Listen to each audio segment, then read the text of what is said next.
How's it going? My name is Bradley with Allaqcess Sports, bringing you another episode of our sleepers, studs, and stacks. And this is for the Draftkings NFL Week 17. It's crazy that we're already in Week 17, but we're going to be looking at those guys, the high-price guys, the guys under $5,500, where I think you can get a steal and get a lot of value in your lineup, as well as some stacks. Who are you going to pair with your quarterback? Who are you going to run it back with? And kind of put together a little bit of a lineup at the end. If it's your first time stopping by the channel, congratulations, you found a diamond in the rough of a DFS channel. And if you've been here before, don't let them know that I'm lying. We do this every single week, except for last week. I kind of took a week off. I don't know if you know this, but I had a little baby boy. So it's been a little busy. We're going to take this time, be short, be sweet, get straight to the point, and let's get into the video. Keep in mind, when I make these plays, I typically like to play my 50-50s and my double-ups. Why? I want a slow, steady climb to retirement. I'm not much of a risk taker, so I want guys with high floors. Of course, they need to have high ceilings, but high floors if it comes to a make-or-break decision between two different players. Starting things off at the quarterback position, this Philadelphia versus Arizona game is probably going to be pretty high scoring. Keep an eye on some of these Arizona wide receivers. We'll get into that in a little bit. Jalen Hurts in a good spot. Josh Allen in a pretty good spot. New England defense at times can be kind of stymie, but it's just not a very good team overall. Lamar Jackson against Miami, I do like that a lot. Patrick Mahomes against Cincinnati, yeah, there's a lot to like there if you can identify the proper weapons with him. Tua against the Baltimore Ravens. There's a lot to like up here. I think Brock Purdy's probably going to have a good bounce back game. I really like him. I really like CJ Stroud in terms of more expensive players. If I had to rank them, Jalen Hurts probably 1, Purdy 2, Stroud 3, and then you'll find me in this area like a Lamar Jackson 4. Under $5,500, we already know that Kyler Murray is questionable, so keep an eye on that offense. Russell Wilson has been pulled, and I forget who's going to be replacing him. We'll take a look at that in a second, I'm sure. But Russell Wilson probably not playing. Easton Stick is going against that Denver Broncos defense. So under $5,500, Derek Carr against Tampa Bay, who has given up a lot of points. Derek Carr's hit 300 yards quite a few times this year. 300. So 2 of the last 5 games, he's hit 300 points. Getting a couple of touchdowns here and there. It's going to be going the way of Chris Olave, Rashid Shaheed, or one of the tight ends. Jimmy Graham even got involved a few weeks ago. Alvin Kamara, he can dump it off to. But at $5,500, if you're getting 20 points, you're getting about 4 times your value, and that's pretty good. Again, he does need to hit the touchdowns for you, but against the Tampa Bay defense that has given up a ton of passing yards this season, I think Derek Carr at $5,500 is a really good value if you want to pay down. The aforementioned Easton Stick, pretty good so far. 20 points, 17 points. He has some decent weapons around him to put into place. It was against the Raiders, who I honestly think this might have been the worst game the Raiders defense has had since Antonio Pierce has taken over as head coach. I think they're like top 5 in the NFL since he's taken over that defense, including beating Kansas City last week. So 20 points for him is not bad. Again, that's not good. So he had to be throwing from behind, but he doesn't play defense, so I can't hold that against him at 5,100 points.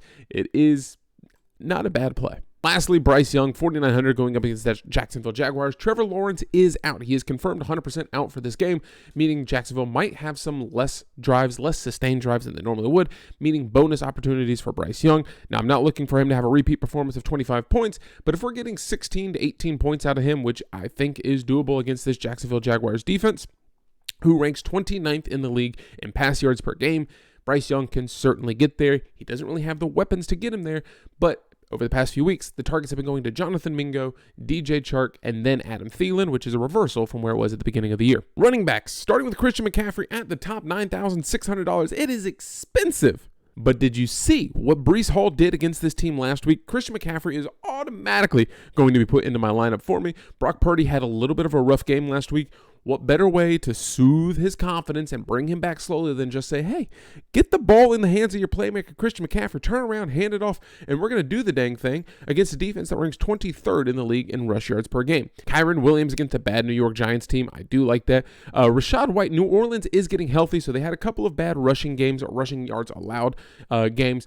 New Orleans is getting healthy once again. Tampa Bay, Rachaad White, I'm going to kind of fade for now. Alvin Kamara, again, bad against the pass, good against the run. I'm going to fade.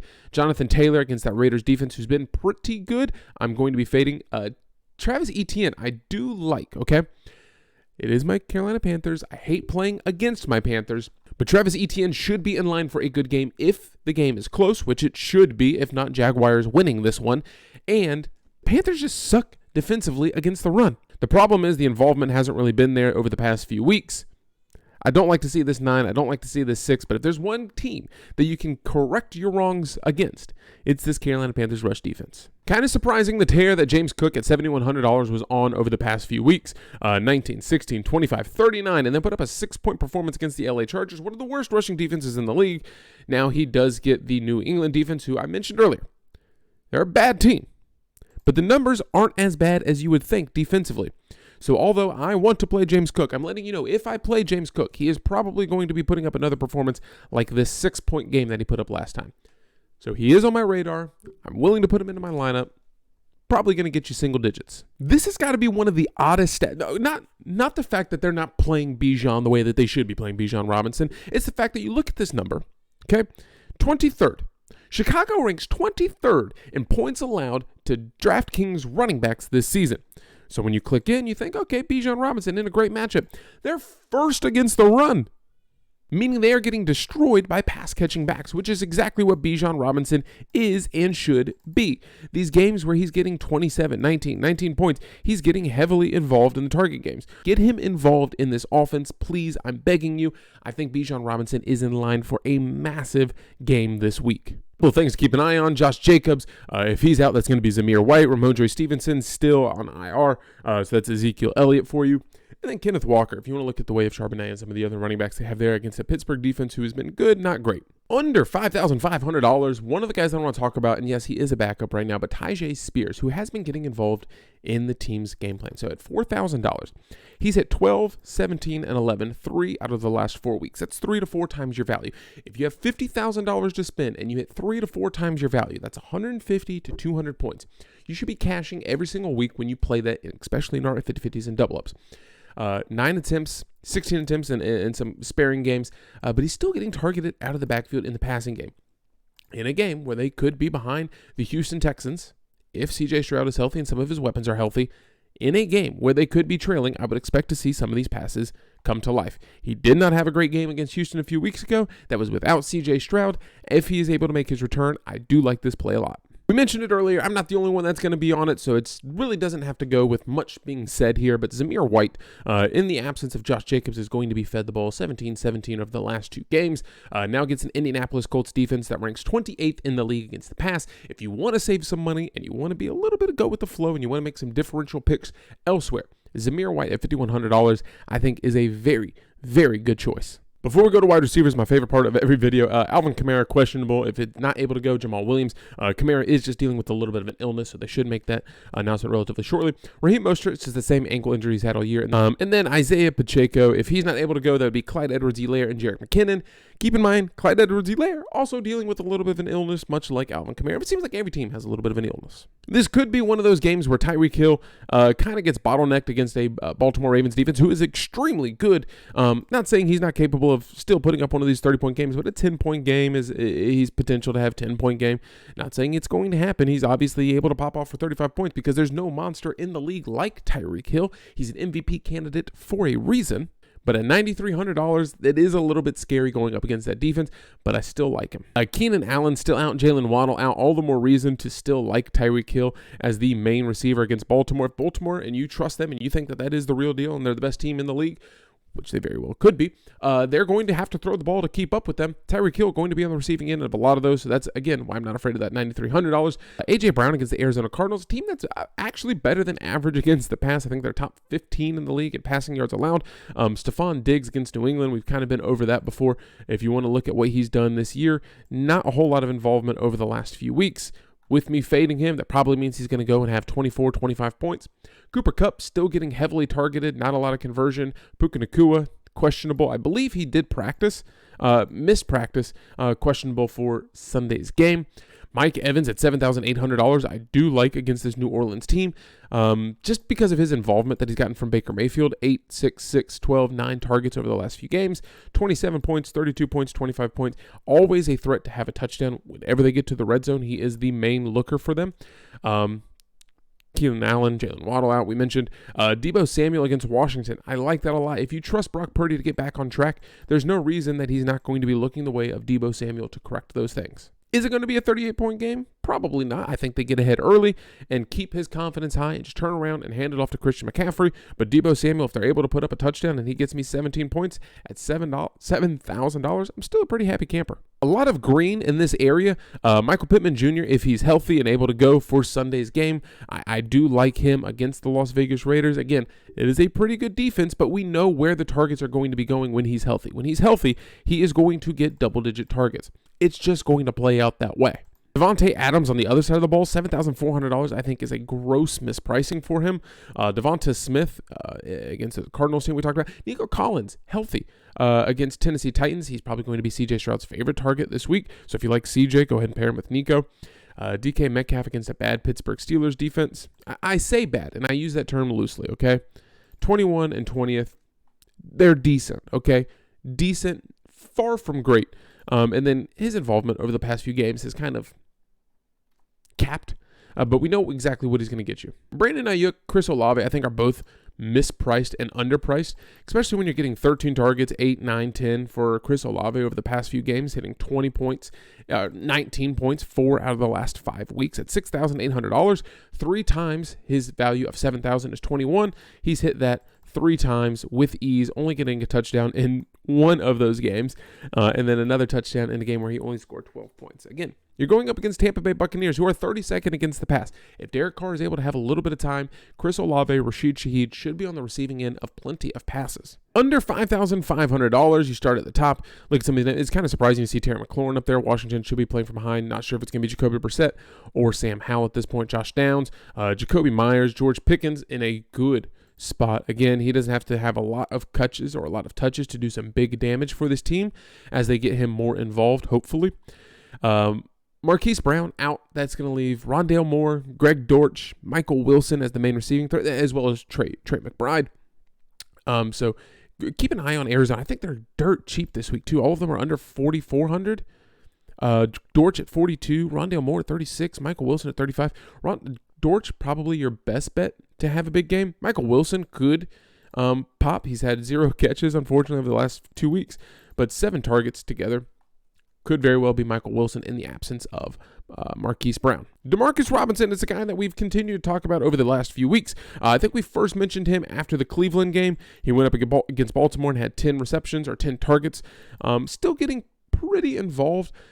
If Puka Nacua misses any time, he's obviously going to be elevated a little bit. If they want to shut things down and keep Cooper Kupp a little bit healthy and they are handling this game, Demarcus Robinson should be on the receiving end. 4,600 is a little bit more of a gamble when you're taking a shot at 3,200 with him a few weeks ago, so just keep an eye on that. Curtis Samuel in a run-back game against San Francisco. Terry McLaurin's in this area as well in a run-back game. Demario Douglas in a play-from-behind game. Jackson Smith and Jigba against Pittsburgh. We talked about it earlier. Pittsburgh's defense is average at best.